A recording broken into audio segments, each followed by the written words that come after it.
product called Scale.io. Scale.io is software that's installed at the server level. It scales out horizontally to over 1,000 servers. And since we've acquired that technology, we've complemented their protection strategies with using our data protection strategies. We've begun to migrate our DPAD products and our Viper products with Scale.io. So now you're taking the decades that EMC has protecting data and you're starting to scale it out horizontally at the server level.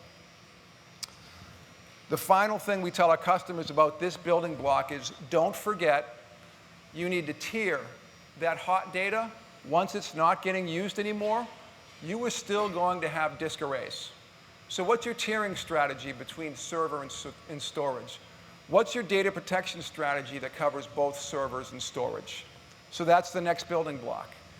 You see on the screen here, if you picture a VMAX or a VNX today, this is how it works, right? You have a fast tier. That's the hot edge, solid state running inside our systems. You have spinning disk, and you have intelligent algorithms that can move the data to the right place at the right time based on application usage patterns. But if you think about the future and you think about the third platform, if that hot edge is actually 1,000 servers or 2,000 servers, I'm going to overwhelm my disk tier. I'm going to be waiting for those disks to spin to get that data and transfer it up into the server tier. So one of the things that we're looking at is how can we create this warm tier, right? How can we take technologies like Extreme I/O, which are 100% solid state, and make it as a huge tier that can smooth out the jitter, so to speak, of transferring data back and forth between server tier and the storage tier, and do it in parallel, and burst that data together in parallel. And in addition to this problem, some of our customers are saying, listen, EMC, I don't want to buy spinning disks anymore. I don't want to buy them. I don't want to maintain them. I don't want to fix them when they break. I don't want to power them. So another tier that we need to add into our storage systems is cloud gateway interfaces. Isilon already does this to some degree. You can store a file on Isilon, and after a certain amount of time, it can move it to a cloud provider. But how can we architect that into all of our storage systems? Right? So this is some of the stuff that the CTO office is trying to drive across our portfolio of products. How do we interface with the server tier? And then how do we interface with the cloud tier and have our intelligence software know not only when to move and where to move the data, but how do you bill for it if you're charging from a service provider perspective? So let's talk about Viper, right? This is the next building block. We're telling our customers, no matter where you deploy storage, if it's in the server, if it's in a disk array, you need one software-defined API to control your storage systems and attach them to applications that need storage. So remember, this is all about applications wanting to put data on persistent media. And for those customers I talk to that don't understand Viper, I explain it this way. I say, number one, I've already told you, we have a huge portfolio of storage hardware. Number two, I've already told you that no matter what type of application you have, we have the right hardware to put it on from a storage perspective. But what we're introducing as a strategy is now we have one API where you ask for that storage. And that's the Viper controller. An application comes along and says, I need file storage, and I need this type of performance, and I need this type of reliability. And Viper will say, well, I see Isilon, I see VNX. I think Isilon is the most appropriate. I will allocate a file system from Isilon, and I'll give it to the application. So that's the Viper controller layer. The Viper data services layer, if an application says, I want HDFS, and Viper looks down and says, all I have is VNX. Well, Viper can insert itself in between the application, accept HDFS requests, and turn around and store them on an NFS file system for VNX. So that's the way Viper works today, and we're shipping. But what isn't obvious is every single storage platform listed here, the software that runs inside that storage platform can be extracted and made to run as a standalone version of software. So EMC is taking all of our products so that you can run them in either mode. You can run them as a software-only instantiation. You can run them as software inside hardware.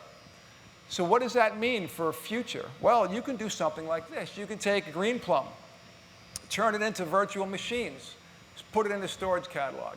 You can take our block products and do the same thing. You can take our file products and do the same thing. Atmos already runs today in a virtual edition. Data Domain can provide deduplication functionality. And when you talk about data protection, you can take products like Avamar and Networker. They're already just software packages.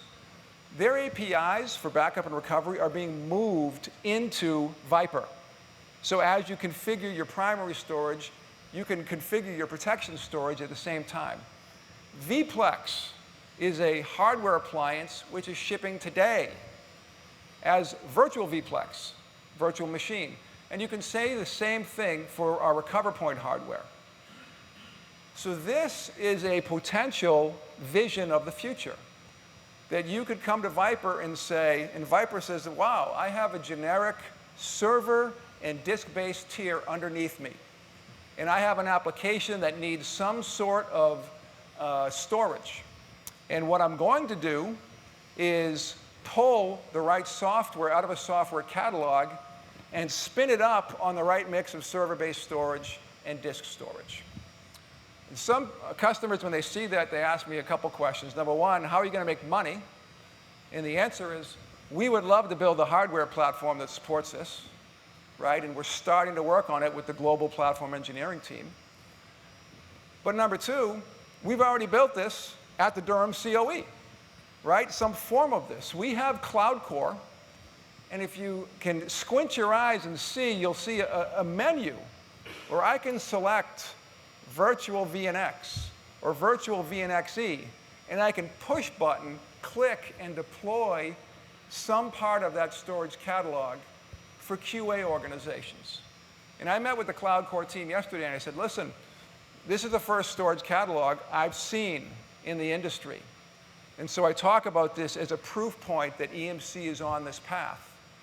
And I would love you guys to be able to do some work with Viper, right? And take those storage catalogs that you have and do the exact same thing, but not for testing, for connecting to applications, right? And the other proof points I give them, I said, look at our announcements at EMC World, Project Nile.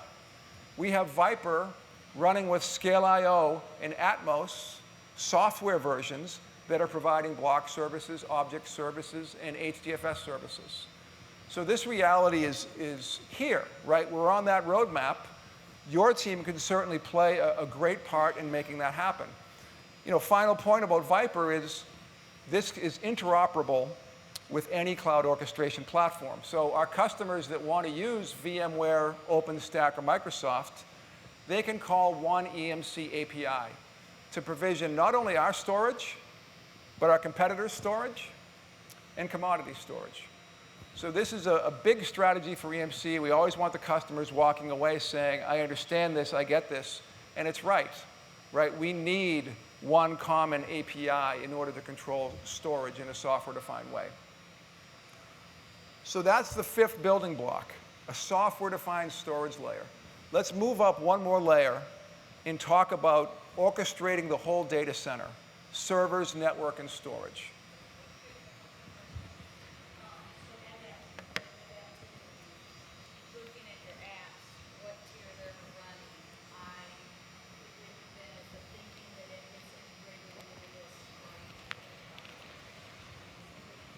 So the question is, would adaptivity get integrated into this brain that's placing everything in the right place?